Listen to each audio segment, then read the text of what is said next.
Akashvani.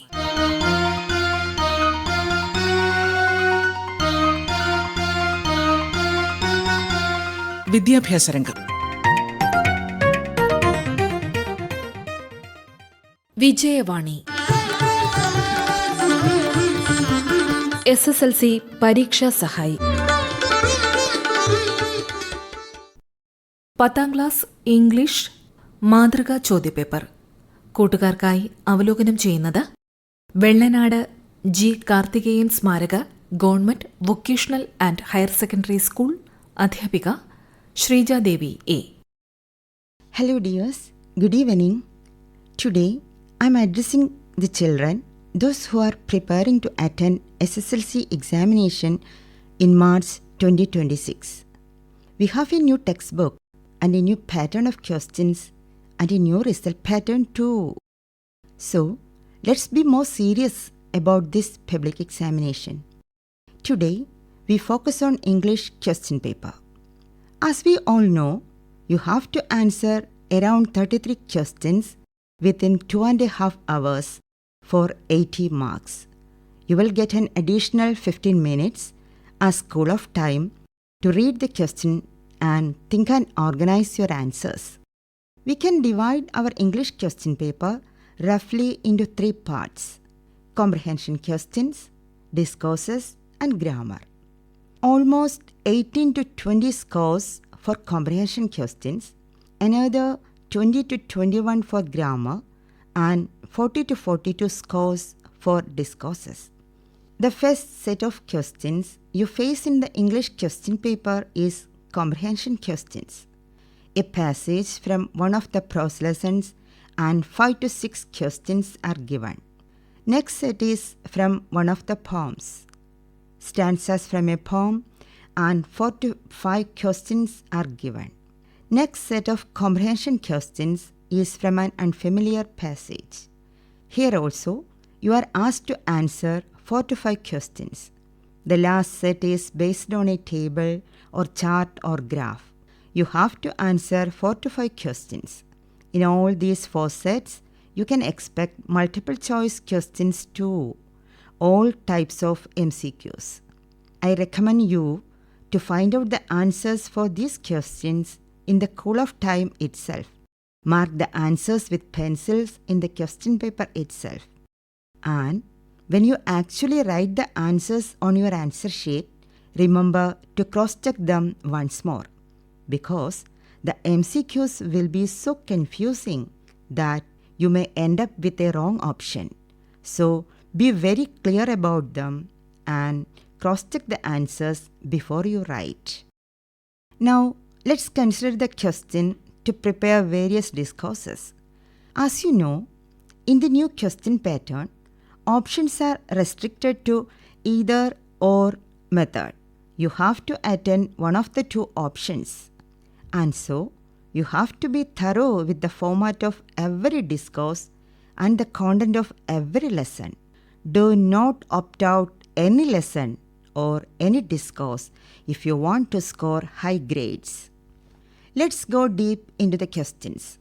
From the pattern we have come across in the first and second term exams, we get the idea that the questions to prepare discourses must be in a thought-provoking way. That is, to analyze the content from a critical point of view, bring out the contemporary relevance of the story, compare and contrast 2 stories on the basis of theme, etc. So, when you learn the stories or the piece of literature in the textbook, relate it with your life and situations we face now. Just writing content of the story won't bring you good scores. For example, in the question paper of the second term examination, the option B of 16th question is to compare and contrast the 2 stories, War and In the Attic. There, you should mention the adverse effect of war in the society pictured in both the stories, and how the humane qualities of the German officer in the story In the Attic helps to rebuild the life of Mr. Spillman. You may start with an introduction which tells about both the stories and the topic of the question. You may elaborate the content of one story in the next paragraph and the second story in the third paragraph. As a last paragraph, you should write about the similarities and differences in the theme and justify the question with examples from the stories. Follow this structure for the discourses you prepare. Introduction, content, last paragraph analyzing the contemporary relevance of the story and the specific question at hand. It will help you to get good score. Now, let's know how the discourses are scored at the time of answer paper valuation. That is, the grading indicators of the discourses. Total score of a discourse is divided into many parts. A major share of the score goes to the content part. The content you write should be without much spelling or grammar mistakes. If you commit many mistakes in the case of vocabulary, spelling, and grammar, your score will be reduced accordingly. 1 or 2 scores is dedicated to the organization of ideas. You should divide your answer into paragraphs in a logical order. Another share of the score is for the use of linkers. You should use the linking words like but, and, also, as well as, however, then, so, because, on the other hand, etc. in proper places. A small share of score is dedicated to the style of your language. Proper, beautiful words, structure of sentences, use of different types of sentences, etc. are included in it. In the case of discourses like event invitation, newspaper report, letter, email, etc., a small share of score is set aside for the format and layout too. Keep these points in mind when you prepare discourses. Now, let's dive deeper into the discourses. The discourse we can expect from poem is appreciation. In the new question pattern, appreciation can be asked in 2 different ways. One is simply asking to write an appreciation of the poem, giving emphasis to the theme and poetic devices used. The other type is to compare and contrast the poem with another poem with similar or opposite theme. 2 poems are given in the question paper. You are asked to write a note of appreciation, comparing and contrasting the 2 poems. So, understand every poem in the textbook well by reading it several times and reflecting upon the theme, poetic devices, tone, etc. Then, it will be easier for you to compare and contrast it with another poem. Any discourse, letter, email, diary, news report, character sketch, conversation, narration, profile, question framing, speech, write-up, review, paragraph writing, event invitation, advertisement jingle, and more can be asked in the examination. Any of these can be asked with or without options. As far as we have seen, question framing, profile, and event invitation can be asked as mandatory ones, that is, without options. When you write a character sketch, keep some points in mind to make it a better one. You should write the character traits of the person. For example, she or he may be nice or bad, rough or soft, kind or cruel, sincere or cheating, pleasant or moody, honest or dishonest, sensitive, bothering too much about what others think, fair or open-minded, angry, aggressive, etc. If the appearance is described in the story, you can include those details like tall or short, fat or thin, and color of the skin, dressing, etc. You should point out the character traits one by one and give examples to justify it from the story. Do not just write the story. Include the traits of the character too. Just writing the content of the story will not get you good score. When you go for news report, include the answers to the 5 W's: who, what, when, where, and why. The first paragraph of your news report should contain answers of these questions.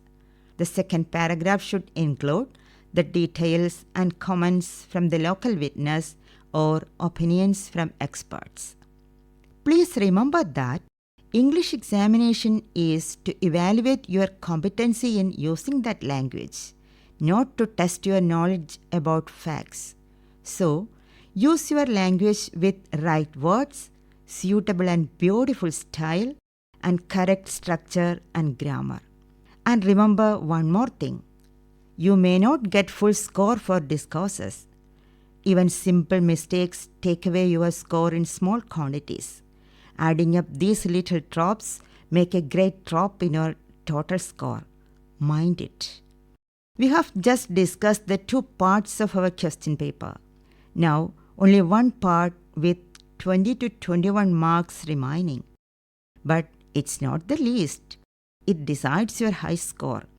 It is the grammar part, grammar of the language asked explicitly. In the question paper, you meet your first grammar question, most probably in the first set itself. You may be asked to find out the noun phrase and verb phrase of a sentence. It's very easy if you can identify the verb of the sentence. The verb phrase begins with the verb. The first part of the sentence before the verb is termed as noun phrase. You will get half score for noun phrase and another half for verb phrase. Phrasal verbs, fill in the blanks, reported speech, dialogue completion, editing, vocabulary, etc. are the main grammar elements you may face in the English question paper. If you read the lessons well many times, you can answer the editing and the fill in the blanks easily. But you should practice phrasal verbs, reported speech, and dialogue completion very well. Tag questions, question word questions, yes or no questions, if clause, had better, would you mind, as if, etc. can be a part of dialogue completion. If only the grammar and structure are correct, you will get score. And if they are correct, you will get full score. That is the point. If you study and practice grammar items well, you can score full in them. And note that some of these questions are allotted only half marks. Try to list out all the phrasal verbs used in the lessons, not just in the 10th standard, but in 8th and 9th too. Learn them to use in sentences. Then, the phrasal verb part will not be a problem for you. Really, phrasal verbs are acquired through reading original English books. We have discussed all the three major parts of the English question paper. I strongly recommend you to scan your English textbook very, very carefully, because anything in that textbook, in any page, can be asked as a question in the examination. Do not leave out even a nook or corner of the textbook. Go through each and every page many times. Practice grammar elements many times. And write the exam confidently. No need for any stress or worries. Do your best and leave the rest. All the best, dears. English മാതൃകാ ചോദ്യപേപ്പർ അവലോകനമാണ് ഇതുവരെ കേട്ടത്. പരിചയപ്പെടുത്തിയത് Vellanad G Karthikeyan സ്മാരക government vocational and higher secondary school അധ്യാപിക Sreejadevi A. Vijayavani SSLC പരീക്ഷാ സഹായി.